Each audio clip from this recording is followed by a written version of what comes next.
Au cours d'une conférence de presse donnée à l'occasion du sommet du G20 le 8 juillet dernier, le président français Emmanuel Macron a estimé que la fécondité de la femme africaine est une entrave au développement du continent noir. Une approche que partagent les parlementaires de la CEDEAO, de la Mauritanie et du Tchad qui ont pris la décision ce 22 juillet 2017 au cours d'une rencontre régionale sur la démographie à Ouagadougou, Burkina Faso, d'encourager les gouvernements et la société civile des États membres de la CEDEAO à en arriver d'ici à 2030 à l'objectif 3 enfants par femme en Afrique. Mesdames, Messieurs, bonjour, vous êtes sur l'émission Angle de vue qui s'intéresse donc au décryptage de l'actualité sur le continent. Et ce matin, nous parlerons donc de la problématique du dividende démographique. Quelles sont les mesures incitatives dont disposent les gouvernements de chaque pays africain pour répondre à cette attente de 3 enfants par ménage?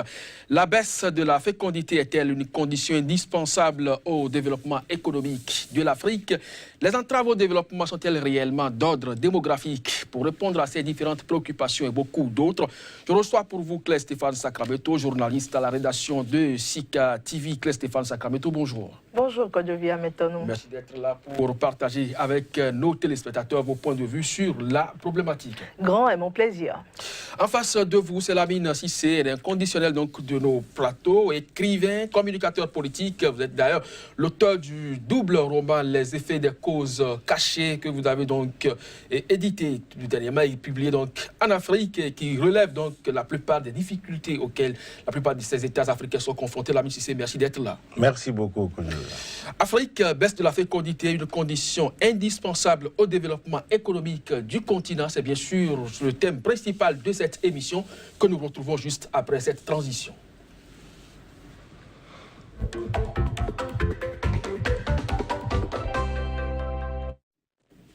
Lamine Cissé, la natalité africaine est surtout forte en Afrique subsaharienne et centrale. La fécondité en Afrique reste élevée, 5 enfants par femme en moyenne, et entre 7 et 8 en le Nigeria et le Niger. Le taux de natalité africain est de 35,4 pour 1000 habitants, soit 1,2 naissances toutes les secondes et 36,46 millions de naissances par an. Avec 35,3% de la population mondiale, l'Afrique risque d'être de loin dépassée d'ailleurs l'Asie, cette région poreuse. Alors, est-ce que, en termes de natalité, de vie humaine, est-ce que vous n'êtes pas inquiet par rapport à ces chiffres-là? Merci beaucoup. Je me réjouis d'avoir pour la première fois sur le plateau une femme. Et on parle de natalité, il y a une femme. C'est très fort. Je pense que c'est de la distraction. Comment ça? Tout ce qui se dit là est de la distraction. Parce que ces chiffres-là? Non, ce n'est pas question de chiffres. On a des causes profondes qui plombent l'Afrique. C'est ce qu'il faut régler d'abord. Mais comment on peut réduire aujourd'hui, en 2019, le problème de l'Afrique à la natalité, aujourd'hui? C'est aujourd'hui que les Africains continuent comme ça. Aujourd'hui, au contraire, aujourd'hui, le mariage n'est pas d'actualité comme avant. Ce que je voudrais tout simplement faire, ils ont occulté le fait que l'Afrique soit... Les fils des Africains ont été vendus. Ils ont occulté ça, les conséquences. Nous les traînons jusqu'à présent. Ils ont occulté le fait que l'Afrique soit divisée, morcelée, colonisée. Ils ont occulté le fait que la France-Afrique, l'impérialisme est en train de piller nos ressources en RDC, partout ailleurs en Afrique. Ils ont occulté tout cela pour lier cela à la natalité. Mais c'est révoltant. C'est révoltant, Claire Stéphane Sacramento. Parmi les 30 pays ayant le plus haut taux de natalité, on trouve quand même 26 pays africains. Est-ce que, comme ça, vous pensez qu'on a occulté vraiment les réels problèmes qui entravent le développement du continent en s'attaquant à la question du dividende démographique? Écoutez, plus que la distraction, moi je parlerai de diversion. Alors, la popularité de l'Afrique n'entraverait en rien son développement. C'est-à-dire, quand je prends par exemple les milliards qui sont en train d'être déboursés pour être injectés dans la propagande ou bien dans la promotion du dividende démographique, dans la promotion de la planification familiale, dans la promotion donc de cette diminution de fécondité forcée qu'on cherche à imposer à l'Afrique, prenons ces fonds pour travailler à subvenir aux besoins des populations actuelles. Donc pour vous, la question de la réduction de la fécondité en Afrique n'est pas une priorité? Ce n'est pas une priorité, ce n'est en rien une urgence, pas du tout. Commençons déjà à régler les problèmes de l'accès aux soins. D'accord, à nos populations. Quand on dit, d'accord, quand nous parlons par exemple de planification familiale, dividende démographique, c'est des jeux de mots qu'on fait pour nous distraire.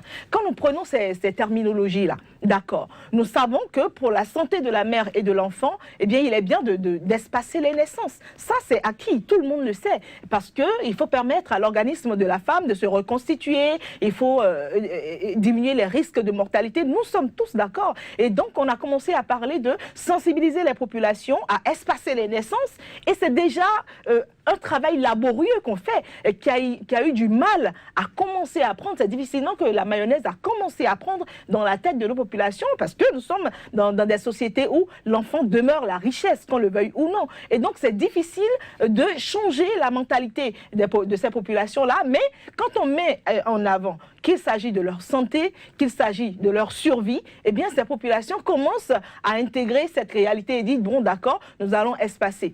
Donc, déjà ce problème. L'autre problème également, permettons donc l'accès à l'éducation. Parce que naturellement, quand vous prenez une famille où surtout les femmes ont un niveau d'éducation donné, naturellement, cela va de soi qu'elles pensent de moins en moins à avoir beaucoup d'enfants. C'est-à-dire, c'est naturel. Elle se dit, bon, je suis occupée, beaucoup plus occupée, je vais aller jusqu'à 3 enfants ou 4 enfants, et cela se gère. Cela se normalise naturellement. On n'a pas besoin de venir imposer un certain nombre d'enfants par femme. Et donc, ce sont des problèmes basiques auxquels il faut remédier pour garantir le résultat à long terme. Quand je prends l'accès aux soins, on n'a même pas l'accès aux soins.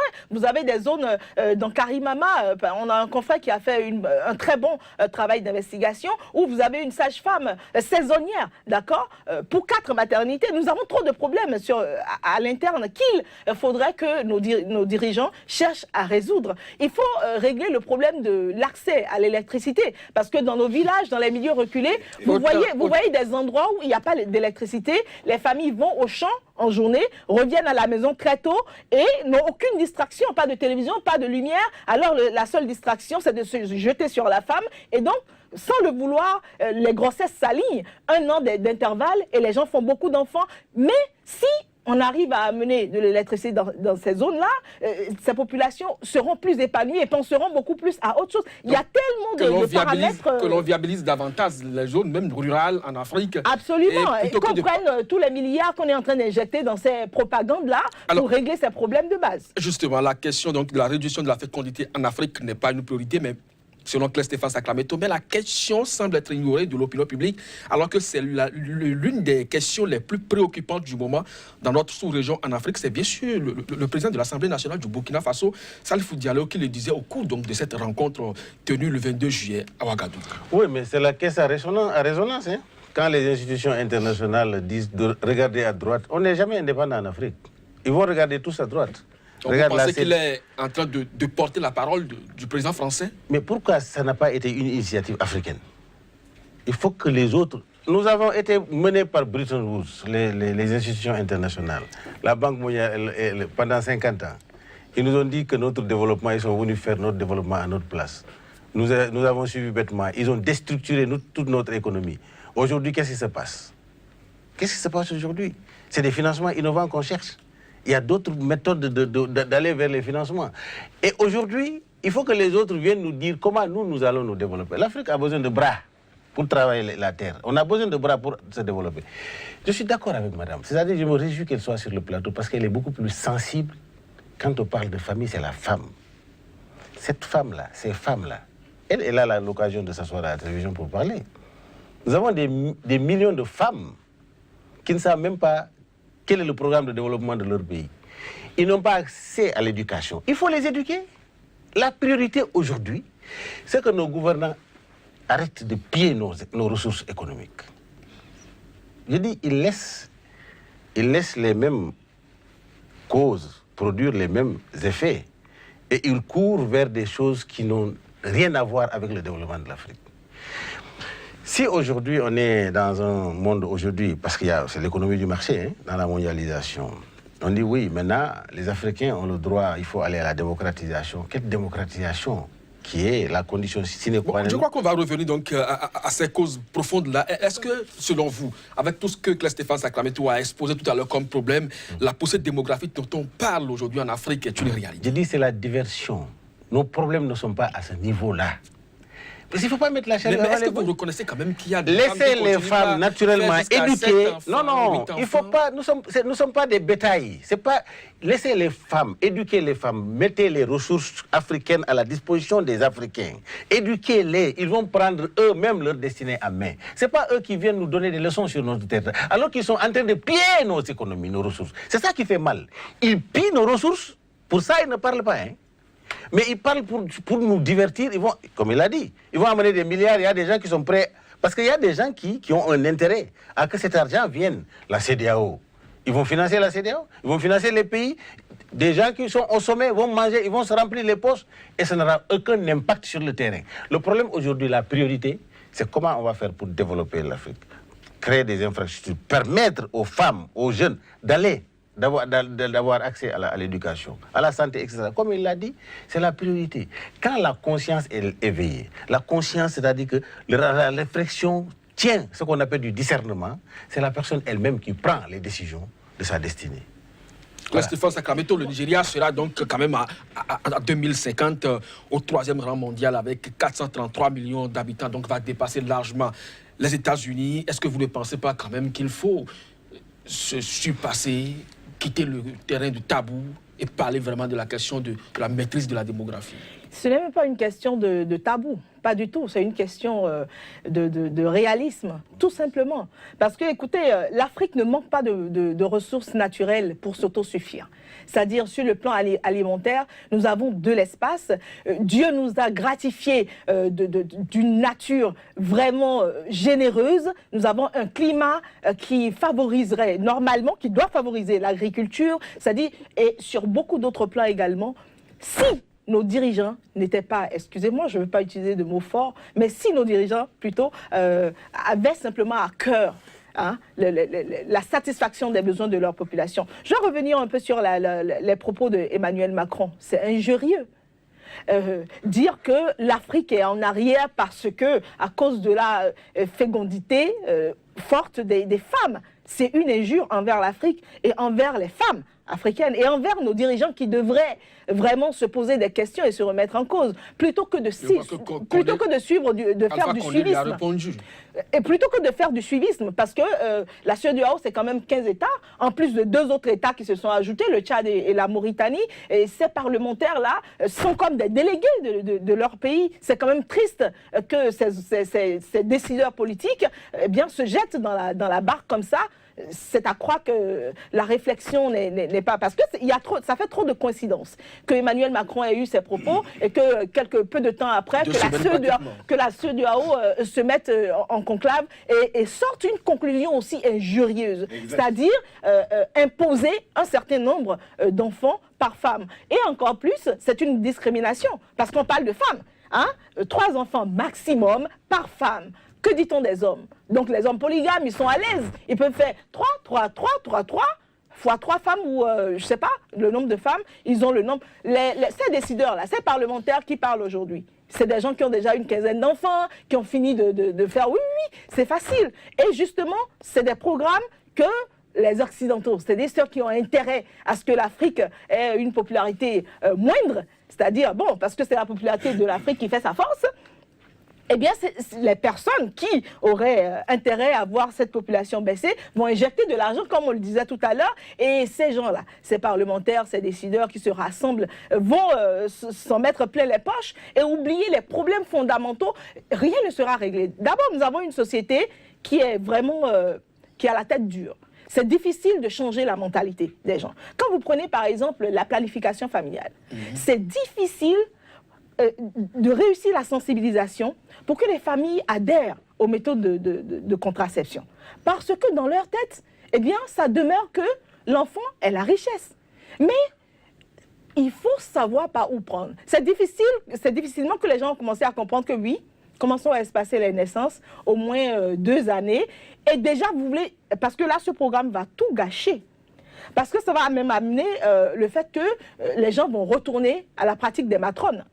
Les gens auront peur d'aller dans les hôpitaux parce qu'au niveau où les choses arrivent, c'est comme une imposition par tous les moyens. Et donc, les gens auront peur qu'en allant accoucher, par exemple, se faire injecter des substances qui vont limiter leur créativité, leur productivité et tout. Donc, c'est en cours un grand risque. Et quand vous dites que l'Afrique, d'ici à 2050, je crois, c'est ça que vous avez dit. Dépasser avec 433 en tout cas, millions d'habitants. l'Afrique aura le quart de la population mondiale, mais on s'en fout. Il y a combien de continents? Pourquoi est-ce qu'on s'attelle à parler de l'Afrique?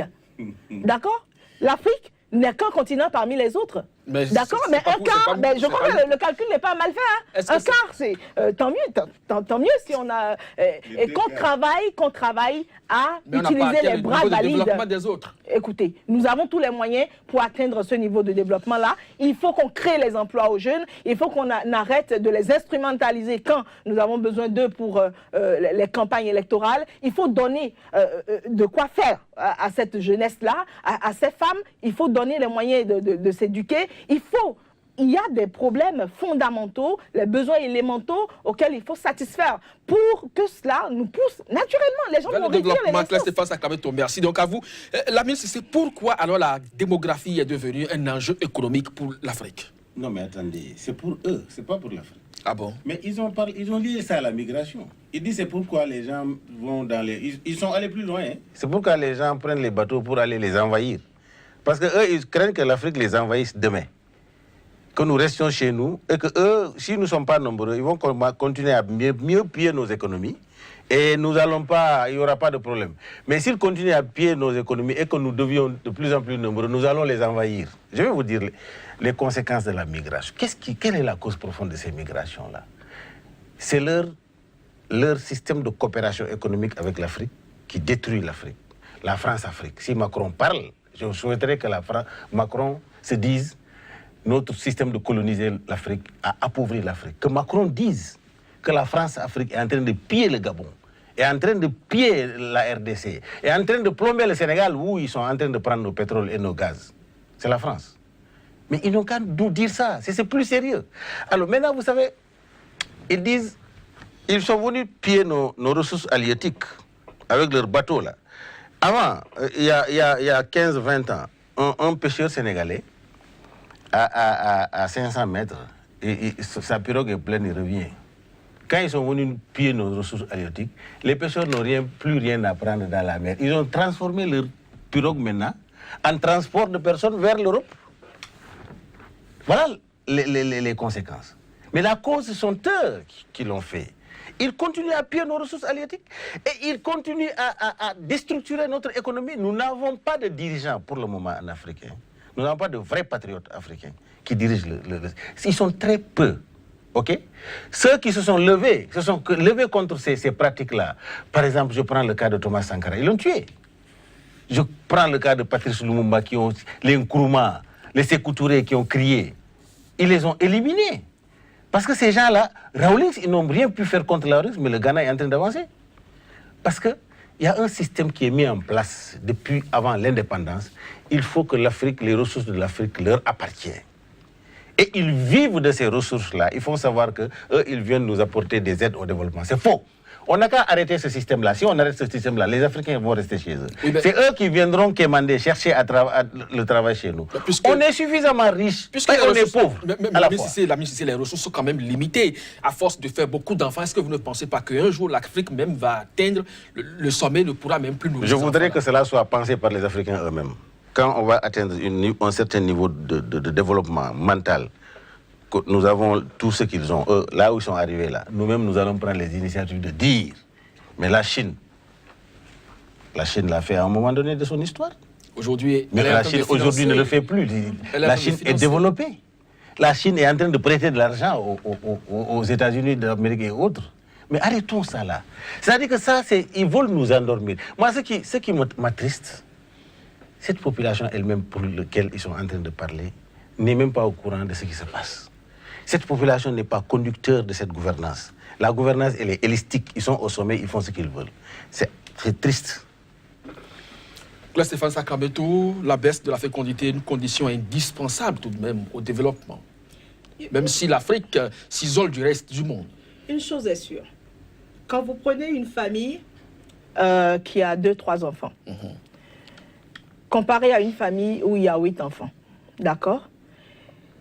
Et que les deux familles ont les mêmes revenus, que vous le veuillez ou non, la famille dans laquelle nous avons 3 enfants seulement est plus épanouie.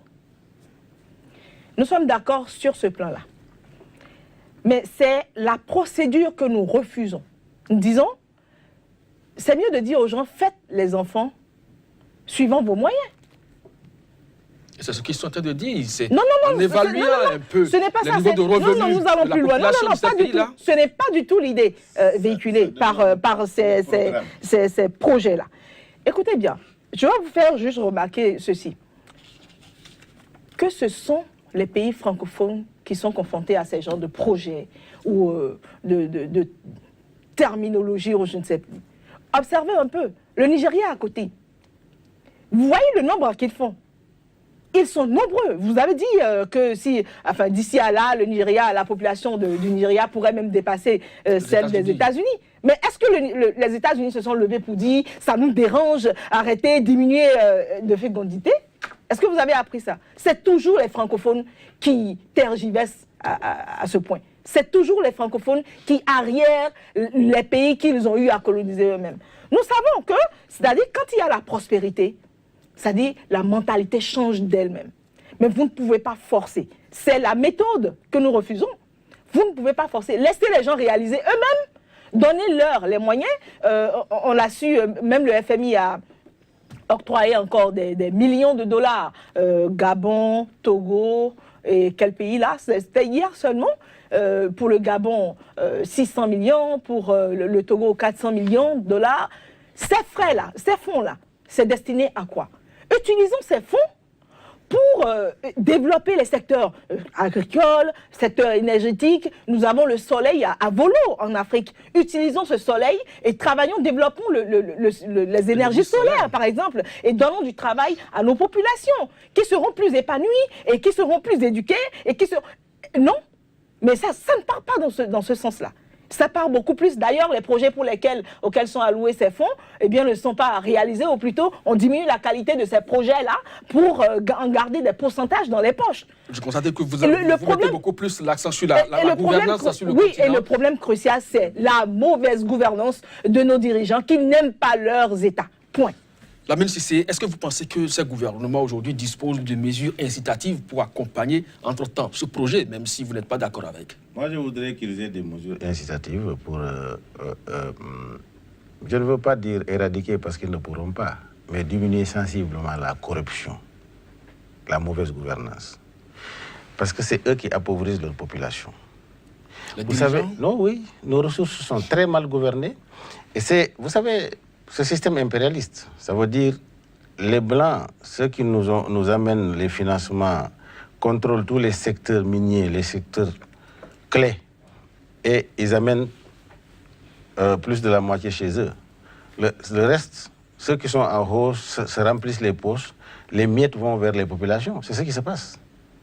Vous pensez que le Bénin manque de ressources pour que les Béninois vivent, tous les Béninois vivent bien? Si, il y en a. Au Sénégal, il y en a. Mais pourquoi les Sénégalais, les jeunes, sortent de leur pays pour aller? Ils n'ont pas d'alternative. Et ces Blancs-là ont pensé que, mais ce système-là, pour que les Africains restent chez eux, il faut que nous changeons de paradigme, de système de gouvernance, de coopération, pour qu'eux, ils se développent. Mais si nous arrêtons ça là, nous allons perdre beaucoup. Maintenant, il faut les amener à espacer leur naissance pour qu'ils diminuent.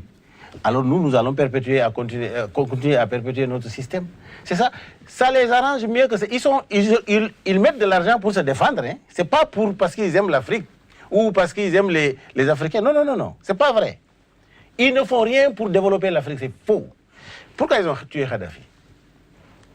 Est-ce que vous savez qu'en Libye, le Libyen, dès que tu es né là, tu as une villa. Dès que tu es né, tu as un compte qu'on t'ouvre le pétrole. Le pétrole libyen, la richesse libyenne est laissée pour les Libyens. Kadhafi a voulu impulser le développement de l'Afrique en créant notre monnaie, la monnaie africaine. Mais il a quand même... Il a près de 150... Il a quand même dilapidé des fonds du pétrole, Kadhafi. En faisant quoi?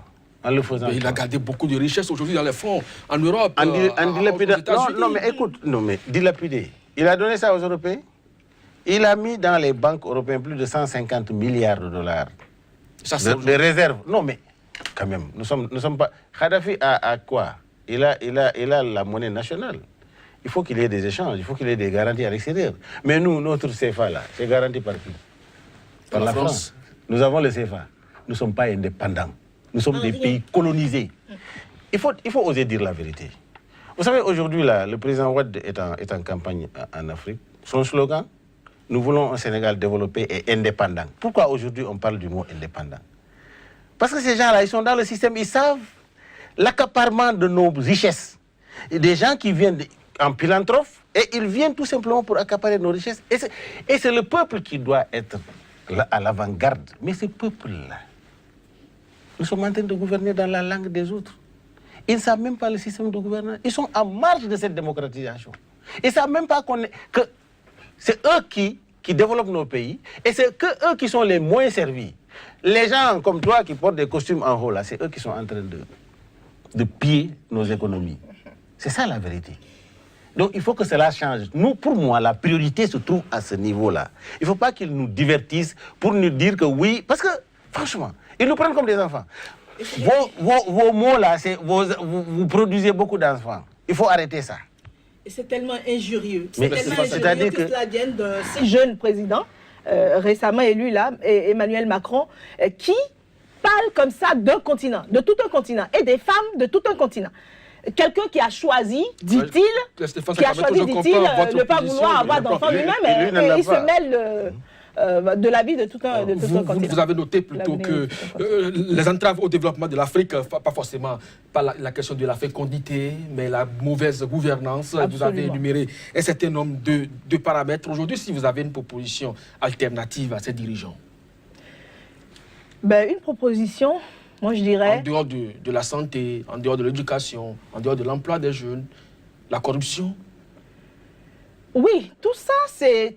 En fait, rien n'est dissociable. C'est-à-dire, tout est lié. Tout est lié. C'est-à-dire, quand vous parlez de corruption, c'est quand l'éducation a été ratée qu'on en arrive à la corruption. Et le problème, c'est que nous voulons des dirigeants qui doivent représenter des modèles pour... Mais chaque peuple mérite quand même ses dirigeants. Ça veut dire que ceux qui sont là aujourd'hui, nous les méritons. Le problème, c'est que les racines sont encore très lointaines. Et il faut arriver à résoudre le problème de façon séquentielle, je pense. Pour moi, je ne veux pas aller du côté politique tout de suite, mais je tiens à ce que nos dirigeants commencent à nous montrer qu'ils s'en font vraiment pour l'épanouissement de leur peuple. Ça, c'est très important. Et j'y tiens toujours. Vous vouliez que je laisse côté éducation, je suis désolée. Il faut partir de là. Les besoins de base, il faut commencer à les régler. Mais les politiques éducatives ne sont pas forcément élaborées par les dirigeants en place. Ça vient de l'Occident. Justement, quand on parle d'indépendance, c'est quand nous osons nous appeler pays indépendants. Ce n'est pas le cas. C'est-à-dire, on était là quand on nous a apporté les nouveaux programmes. Les nouveaux programmes, aujourd'hui, l'enfant peut écrire papa avec 2 P. Il suffit que l'enfant sache prononcer le mot, mais à l'écriture, c'est la catastrophe. On a supprimé la dictée. Tout ce qui faisait, parce qu'il y a quelques décennies encore, les Africains étaient les tops, hein, quand on parle de professionnalisme, pardon, quand on parle d'intellectualité et tout, ce sont les Africains qu'on retrouvait. Mais ils ont trouvé le moyen de baisser notre qualité intellectuelle, parce que nos dirigeants ont accepté des sommes minimes pour sacrifier leur population. Moi, je le dis comme ça. Parce que quand on apporte, par exemple, un nouveau programme, est-ce que nos autorités se sont assises pour dire, bon, quels sont les avantages et les inconvénients? Si on enlevait la dictée, par exemple, qu'est-ce qu'on perd? Qu'est-ce que nos enfants perdent? Et jusqu'à ce jour, est-ce qu'il y a eu des assises pour analyser où est-ce qu'on en est avec les nouveaux programmes, le niveau de nos enfants? Il y a toujours des évaluations. Écoutez, nos dirigeants ont toujours bu ce que les Occidentaux nous balancent. Quand je prends, par exemple, cette histoire de diminuer d'au moins la moitié d'ici à 2030, alors, les parlementaires ont pris le refrain et ça continue. Je me demande si ces parlementaires se sont assis, sont allés fouiller pour savoir même ce que c'est que le dividende démographique, pour savoir même les réels problèmes des populations africaines, pour savoir même C'est quoi les priorités de ces populations-là? Oui, Je ne crois pas que ce soit un justement souci à propos, pour ces c'est parlementaires. inscrit dans l'agenda 2063 de l'Union africaine, la question du dividende démographique. Mais quand ça agite aujourd'hui, la couche politique, la ministre, est-ce que ça rejoint un peu votre idée qui fait croire que nous avons des résonances, des caisses de résonance en Afrique pour les dirigeants occidentaux, surtout français? Je dis que ça doit être une des priorités endogènes, pas exogènes. Parce que je ne veux pas que cela soit... Pourquoi ils occultent les problèmes qui nous plombent réellement? Ils n'en parlent pas. C'est ça mon problème. Mon problème se trouve à ce niveau-là. Ils n'en parlent pas. Vous savez, vous avez tout à l'heure demandé à madame qu'est-ce qu'il faut faire. Alors, nous avons des micro-États. Des micro-États. Nous sommes dans un processus de l'intégration. Prenons l'Afrique de l'Ouest. Au lieu que les parlementaires se mettent à dire... la démocratie, ils devaient... Parce que, tu sais, les parlementaires, hein, ils ont un avis consultatif. Jusqu'à présent, on ne les a pas mis dans les conditions de pouvoir décider. Mais je souhaiterais qu'ils fassent le plaidoyer pour que la libre circulation des personnes et des biens, le droit de résidence, que ça soit effectif sur le terrain. Les textes qu'eux-mêmes, librement, ils ont consentis. Hein, que les échanges... les produits du cru, que les populations puissent vraiment bouger facilement. Et au niveau de l'UEMOA, que vraiment les étudiants, ce qui a été dit pour les étudiants, que ce soit appliqué dans les pays. Nous avons des choses qui sont très réelles sur le terrain, qui, quand on ne les applique pas, nous n'allons pas vers le développement. On se fatigue. Parce que le Sénégal seul ne peut pas se développer dans son contexte, seul. Le Bénin seul. Mais nous sommes dans une entité. Pourquoi ne pas créer une monnaie ouest-africaine? Depuis, ils sont en train de se battre depuis, pour nous dire, à l'horizon 2020, nous aurons notre monnaie. Jusqu'à présent, c'est mis au calendrier. C'est eux, les mêmes personnes, qui ont pris des initiatives, qui se sont battus. C'est écrit dans le calendrier de la CEDEAO. C'est eux-mêmes qui viennent dire que le CFA, c'est bon. Les mêmes personnes qui disent qu'il faut aller vers l'écu, la monnaie ouest-africaine qu'on appelle éco du moins, c'est eux-mêmes qui viennent dire là, oh, vraiment, le CFA, c'est bon. Parce que par ailleurs, on leur a dit de dire le CFA, c'est bon. Stéphane Sakabeto, le président de l'Assemblée... Je voudrais juste placer un mot. Hein. Oui. Aujourd'hui s'ouvrent les 4e journées de la Société béninoise de la parasitologie et mycologie, et qui vont s'intéresser surtout au paludisme et aux maladies tropicales négligées. Vous savez qu'au Bénin, le paludisme demeure la première cause de mortalité. Moi, j'aurais aimé que nos parlementaires disent, par exemple, qu'on atteigne la moitié de mortalité. Justement, vous allez apprécier, d'ici à 2030. À cette fait, puisque le président de l'Assemblée nationale du Bénin a participé à cette rencontre sur la démographie au Burkina Faso. Et voici donc un extrait de ses propos. Maître Adrien Oumbedi estime que c'est aux Africains qu'il appartient de définir l'équilibre optimal qu'il est indispensable de trouver entre la régulation des naissances et l'amélioration de la qualité de vie de la population active. Pour lui, pour y arriver, donc, les parlementaires ont estimé que les budgets des États de la CEDEAO doivent faire l'effort d'accroître annuellement de 2% le budget en faveur de la santé. C'est déjà heureux de l'entendre. Et ça, c'est le président Oumbedi qui le dit. C'est déjà heureux de l'entendre. Au moins, c'est un son de cloche un peu amélioré. Un peu amélioré de tout ce qu'on a entendu jusque-là, parlant de tous ceux qui interviennent dans ce débat-là. C'est déjà amélioré. Qu'on commence déjà à penser au bien-être des populations. Plutôt que, et justement, comme il l'a dit, il n'y a rien à imposer aux populations africaines. Justement, il faut les éduquer pour que, suivant leurs moyens, ils puissent réguler les naissances dans leur ménage et voir, suivant leurs moyens, combien d'enfants ils vont avoir. Et vous savez qu'on est dans une société où, quand un couple a des enfants, on recherche toujours un garçon. Hein. On recherche parce qu'on dit c'est l'héritier. On a 2 enfants et puis après on recherche encore en espérant que ça sera un garçon. Et parfois on se retrouve à 5 à 6 hein, et tout. Vous allez dire d'accord, quand vous allez maximiser le nombre d'enfants par 3, si les gens font des jumeaux par exemple, hein, premier geste 3 enfants, ou premier geste 2 enfants, et deuxième geste 3 enfants, qu'est-ce qu'on dirait? Il faut éliminer 2 des enfants. Ça, c'est des problèmes qu'on a réellement, et je salue vraiment les propos du président de l'Assemblée nationale du Bénin, qui quand même a su se démarquer. Et c'est ça le clou de cette thématique-là, de cette problématique, qui est de laisser les Africains. C'est-à-dire, il faut qu'on adapte tout projet à nos réalités. Bon, moi, je voudrais aborder ce problème-là sous l'angle spirituel un peu, parce que nous sommes liés à cela. Dieu, en créant ce monde-là, ne s'est pas trompé en faisant un calcul pour dire à un moment donné les ressources de la terre ne vont pas suffire aux êtres humains. C'est faux. Dieu nous a créés, il nous a responsabilisés, étant son représentant sur la terre là.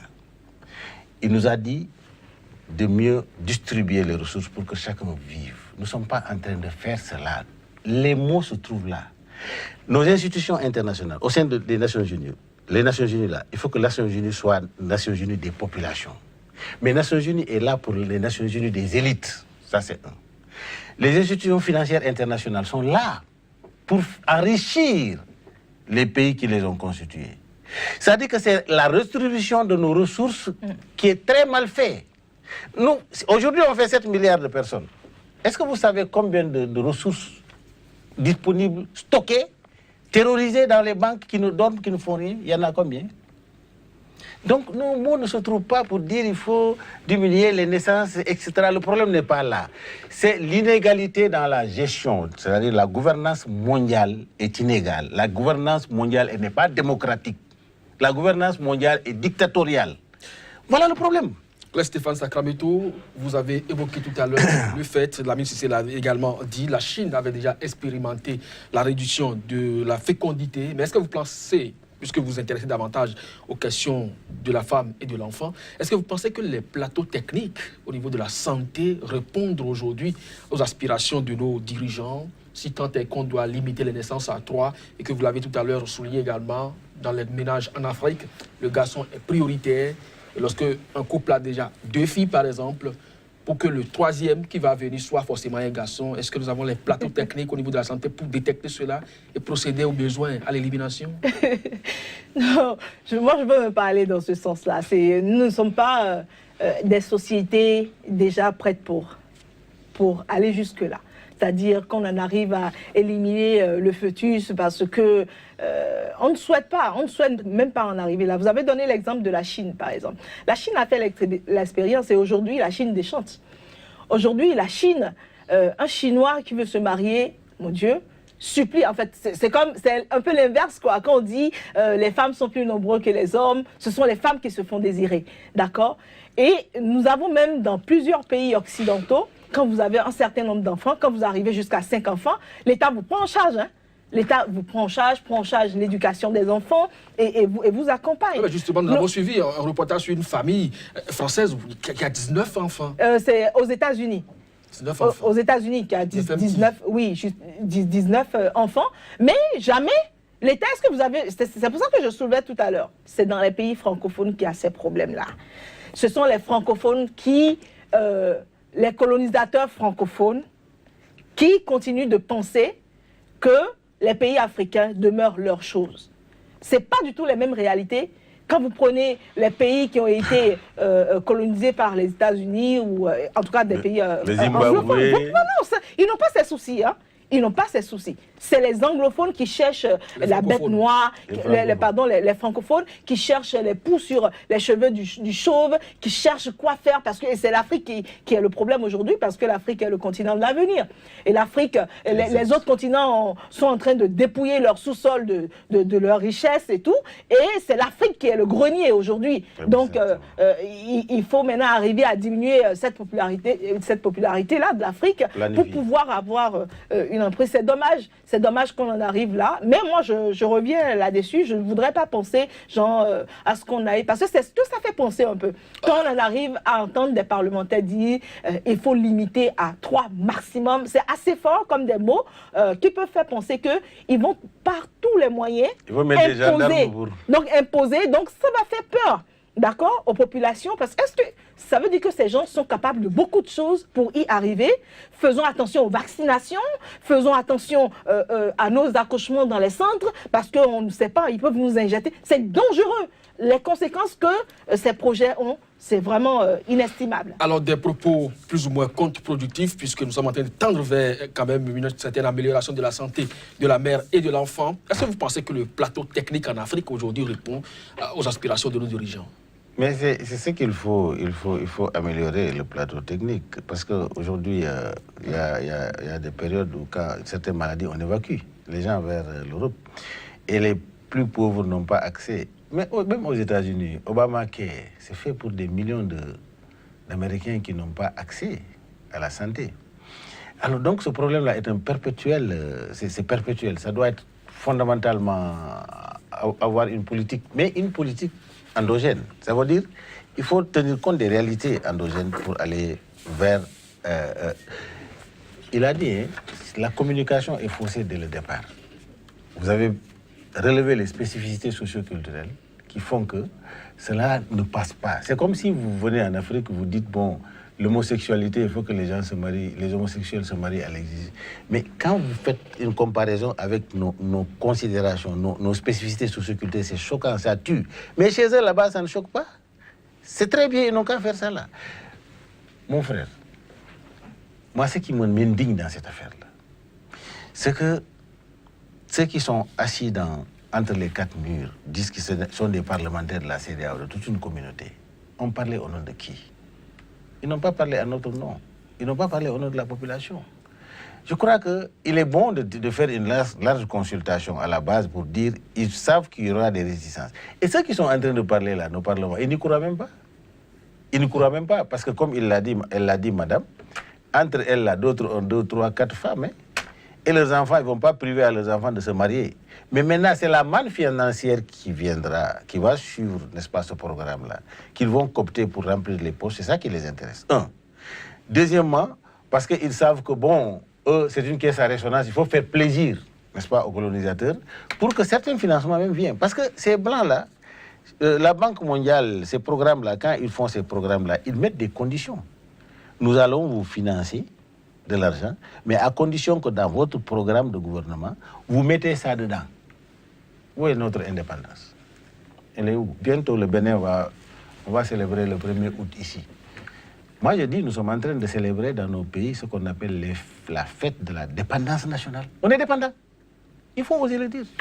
Claire Stéphane Sakambeto, à vous entendre sur ce plateau, on a l'impression que seuls les Africains pourront eux-mêmes apporter les véritables solutions à leurs problèmes.